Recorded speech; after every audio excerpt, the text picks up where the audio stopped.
नमस्कार दर्शक बंधु, आज जो टॉपिक मु नेकी आसी एक काढ़ा प्रस्तुत उपरे हेल्दी पाई आमर बहुत इम्पोर्टेंट जो झील मानकर जो स्त्री लोक मानकर पीसीओडी पीसीओएस अच्छी जो मानकर यूट्रेस प्रोब्लेम अच्छी ता उपरे मु नेकी आसी। चलंतु आमे एबे से काढ़ा प्रस्तुत करबा।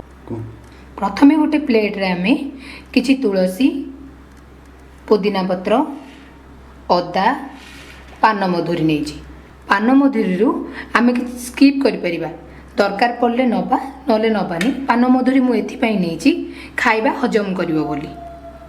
चलो आम ए बनइबा। किछि पानी आम ऐड कले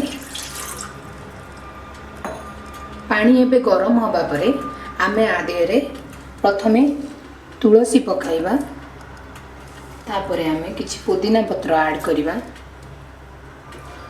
तापरे अदा पकाइबा, तापरे लास्ट रे रखिथिबा पान मधुरी को ऐड करिबा। एहा को हमें एबे 10 मिनिट फुटेबा को दबा। एबे फुटिबा आरंभ हलानी।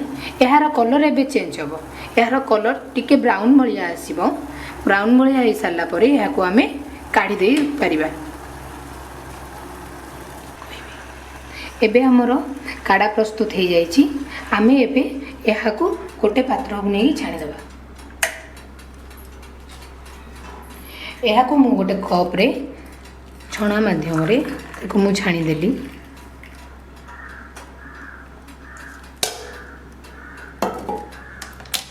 एबे ब्राउन कलर हो जाइछि।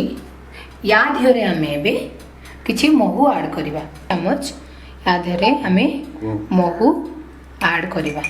यार टेस्ट बहुत भलो, स्मेल भी बहुत भलो, देह ପାଇଁ भी बहुत भलो।